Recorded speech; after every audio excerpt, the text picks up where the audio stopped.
ಅಸ್ಸಲಾಮು ಅಲೈಕುಂ ವರಹಮತುಲ್ಲಾಹಿ ವಬರಕಾತುಹು. ಬಹುಮಾನ್ಯರಾದ ಗುರುಗಳು, ಇಲ್ಲಿ ಕೂಡಿರುವಂತಹ ಸಂಘಟಕರು ಹಾಗೆ ನನ್ನ ಸ್ನೇಹಿತರು, ಇಲ್ಲಿ ನಾನು ಕನಸಿನ ಭಾರತ ಎಂಬುದರ ಕುರಿತು ಒಂದೆರಡು ಮಾತುಗಳನ್ನಾಡಲು ನಾನು ಇಚ್ಛಿಸುತ್ತೇನೆ. ಅಲ್ಲಾಹು ತೌಫೀಕ್ ನೀಡಲಿ, ಆಮೀನ್. ನನ್ನ ಕನಸಿನ ಭಾರತ ಎಂಬುದು ಶಾಂತಿ, ಸೌಹಾರ್ದತೆ, ಕಾನೂನಿಗೆ ಬದ್ಧವಾಗಿ ಜೀವಿಸುವ ನನ್ನ ಕನಸಿನ ಭಾರತವಾಗಿದೆ. ಇದಾಗಿದೆ ನಮ್ಮ ಕನಸು. ಆದರೆ ಈ ಕಾಲಘಟ್ಟದಲ್ಲಿ ನಡೆಯುತ್ತಿರುವುದು ಇದಕ್ಕೆ ನೇರ ವಿರುದ್ಧವಾಗಿದೆ. ಶಾಂತಿಗಿಂತ ಹಿಂಸೆ, ಪ್ರೀತಿಗಿಂತ ದೇಶ, ಕಾನೂನಿಗಿಂತ ನ್ಯಾಯಕ್ಕಿಂತ ಅನ್ಯಾಯವಾಗಿದೆ ಈ ಭಾರತದಲ್ಲಿ ನಡೆಯುತ್ತಿರುವಂಥದ್ದು. ನಾವು ಹಿಂದಿನ ಕಾಲಘಟ್ಟದಲ್ಲಿ ನಾವು ನೋಡುತ್ತಿರುವಂಥದ್ದು ಹಿಂದೂ ಮುಸ್ಲಿಮನನ್ನು ಕೊಲ್ಲುವುದು, ಮುಸ್ಲಿಂ ಹಿಂದುವರನ್ನು ಕೊಲ್ಲುವುದು, ಹೀಗೆ ಮಾತ್ರವಾಗಿದೆ. ಆದರೆ ಈ ಹತ್ತಿರದಲ್ಲಿ ನಾವು ಕೇಳುತ್ತಿರುವುದು ಮುಸ್ಲಿಮರಿಗೆ ಕೊಲ್ಲುವುದು, ಹಿಂದುವನ್ನೇ ಕೊಲ್ಲುವುದು, ಮುಸ್ಲಿಮರೇ ಒಡಲಾಡುವುದು, ಹಿಂದೂಗಳೇ ಒಡಲಾಡುವುದು.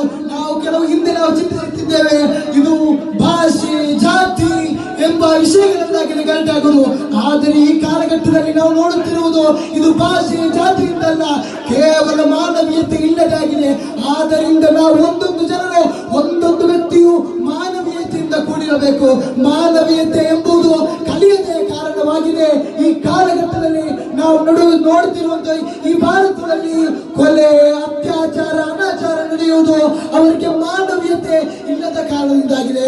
ಆದ್ದರಿಂದ ನನ್ನ ಕನಸೇನೆಂದರೆ ಈ ಭಾರತದಲ್ಲಿರುವ ಎಲ್ಲರೂ ಒಬ್ಬೊಬ್ಬರೇ ತನ್ನ ಮನಸ್ಸಿನಲ್ಲಿ ಮಾನವೀಯತೆಯನ್ನು ಕಲಿತುಕೊಂಡು ಮಾನವೀಯತೆ ಎಂದರೆ ಅದು ಏನು ಅಂತ ತಿಳಿದುಕೊಂಡು ಅದಕ್ಕೆ ಬದ್ಧವಾಗಿ ಜೀವಿಸಬೇಕು ಎಂಬುದಾಗಿದೆ ನನ್ನ ಕನಸು. ಎಲ್ಲಾ ಜಾತಿಗಳಿಗೆ, ಎಲ್ಲಾ ಭಾಷೆದವರಿಗೆ, ಜಾತಿಯವರು ಮೇಲ್ಜಾತಿಯವರು ಎಂದು ಹೇಳದೆ ಎಲ್ಲಾ ಜಾತಿಯವರಿಗೆ ಸಮಾನವಾಗಿ ಗೌರವಿಸಬೇಕು. ಅದಾಗಿದೆ ಪ್ರವಾದಿ ಪೈಗಂಬರ್ ಸಲ್ಲಲ್ಲಾಹು ಅಲೈಹಿ ವಸಲ್ಲಂ ತಗಳೇಳುವುದು, ಅಕ್ರಿಮ್ ಜಾರಕ ವಲೌ ಕಾನ ಕಾಫಿರಾ. ನೀವು ಎಲ್ಲರನ್ನು ಗೌರವಿಸಬೇಕು, ಅದು ಅನ್ಯ ಮತಸ್ಥನಾದರೂ ಸರಿ. ಅಕ್ರಿಮ್ ಜಾರಕ ವಲೌ ಕಾನ ಕಾಫಿರನ್, ಅದು ಯಾವ ಮತಸ್ಥನಾದರೂ ಸರಿ, ನೀವು ಅವರನ್ನು ಗೌರವಿಸಬೇಕು. ಮಾತ್ರವಲ್ಲ, ಈ ಭಾರತದಲ್ಲಿ ಮಹಿಳೆಯರಿಗೆ ಗೌರವವಿರಬೇಕು, ಶಿಕ್ಷಣಕ್ಕೆ ಪ್ರೋತ್ಸಾಹ ಇರಬೇಕು ಎಂಬುದು ನಮಗೆ ಗೊತ್ತಿದ್ದ ಒಂದು ವಿಷಯವಾಗಿದೆ. ಆದರೆ ಈ ಭಾರತದಲ್ಲಿ ನಾವು ಕಂಡು ಬರುವಂತಹದ್ದು ಮಹಿಳೆಯರಿಗೆ ಗೌರವ ಅದರ ಕುರಿತಾಗಿದೆ ಈ ಭಾರತದಲ್ಲಿ ನಾವು ನೋಡ್ತಿರುವಂಥದ್ದು. ಭಾರತದಲ್ಲಿ ನಮ್ಮ ಇಸ್ಲಾಂ ಧರ್ಮದಲ್ಲಿ ಈ ಮಹಿಳೆಯರಿಗೆ ಗೌರವ ಎಂಬುದು ಅತಿ ಉತ್ತಮವಾಗಿ ಪ್ರವಾದಿ ಪೈಗಂಬರ್ ಸಲ್ಲಲ್ಲಾಹು ಅಲೈಹಿ ವಸಲ್ಲಂ ತങ്ങളವರು ಹೇಳಿಕೊಟ್ಟಿದ್ದಾರೆ. ಅದಾಗಿದೆ ಪ್ರವಾದಿ ಸಲ್ಲಲ್ಲಾಹು ಅಲೈಹಿ ವಸಲ್ಲಂ ತങ്ങളವರು ಆ ಕಾಲಘಟ್ಟದಲ್ಲಿ ಹುಟ್ಟಿದ್ದು ಹೆಣ್ಣು ಮಗುವಾದರೆ ಊತು ಹಾಕುತ್ತಿದ್ದಂತಹ ಕಾಲಘಟ್ಟದಲ್ಲಿ ಪ್ರವಾದಿ ಪೈಗಂಬರ್ ಸಲ್ಲಲ್ಲಾಹು ಅಲೈಹಿ ವಸಲ್ಲಂ ತങ്ങളವರು ಹೇಳಿದ್ದು, ತಾಯಿಯ ಕಾಲಡಿಯಲ್ಲಾಗಿದೆ, ತಾಯಿಯ ಪಾದದಡಿಯಲ್ಲಾಗಿದೆ ಸ್ವರ್ಗ ಎಂದು ಆ ಕಾಲಘಟ್ಟದಲ್ಲಿ ಪ್ರವಾದಿ ಪೈಗಂಬರ್ ಸಲ್ಲಲ್ಲಾಹು ಅಲೈಹಿ ವಸಲ್ಲಂ ತങ്ങളವರು ಅಂದು ಬಂದು ಅಲ್ಲಿ ಹೇಳಿದ್ದು ಎಂದಾಗಿದೆ. ಹೀಗೆ ಹೇಳುವುದರ ಮೂಲಕ ತಾಯಿಯ ಕಾಲಡಿಯಲ್ಲಾಗಿದೆ ನಿಮ್ಮ ಸ್ವರ್ಗ ಎಂದು ಹೇಳುವುದರ ಮೂಲಕ ಮಹಿಳೆಯರ ಗೌರವವನ್ನು ಅಲ್ಲಿ ತೋರಿಸಿಕೊಡುತ್ತಾರೆ.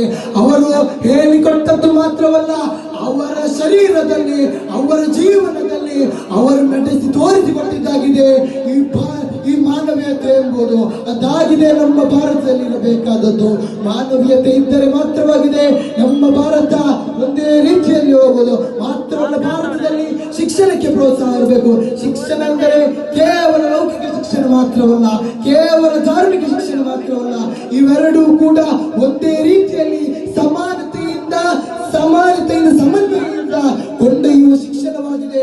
ಧಾರ್ಮಿಕ ಶಿಕ್ಷಣವು, ಲೌಕಿಕ ಶಿಕ್ಷಣವು ಎರಡೂ ಇರಬೇಕಾದದ್ದು. ಇದಕ್ಕೆ ನಾವು ನಮ್ಮ ಮಕ್ಕಳಿಗೆ ಇದು ಎರಡು ಕಲಿಯಬೇಕೆಂದರೆ ನಾವು ಅವರು ಚಿಕ್ಕದಿರುವಾಗಲೇ ಅವರಿಗೆ ರೈಮ್ಸ್ ಅನ್ನು ಹೇಳಿಕೊಡುವುದರ ಮೂಲಕ ಚಿಕ್ಕದಿರುವಾಗಲೇ ಅವರಿಗೆ ಧಾರ್ಮಿಕವಾದ ವಿಷಯಗಳನ್ನು ಕೂಡ ಹೇಳಿಕೊಡಬೇಕು. ಹೀಗೆ ಇಷ್ಟು ಹೇಳಿ ನನ್ನ ಭಾಷಣ ನಾನು ವಿರಾಮಗೊಳಿಸುತ್ತೇನೆ. ಅಲ್ಹಮ್ದುಲಿಲ್ಲಾಹಿ ರಬ್ಬಿಲ್ ಆಲಮೀನ್. ಅಸ್ಸಲಾಮು ಅಲೈಕುಂ ವರಹಮತುಲ್ಲಾಹಿ ವಬರಕಾತುಹು.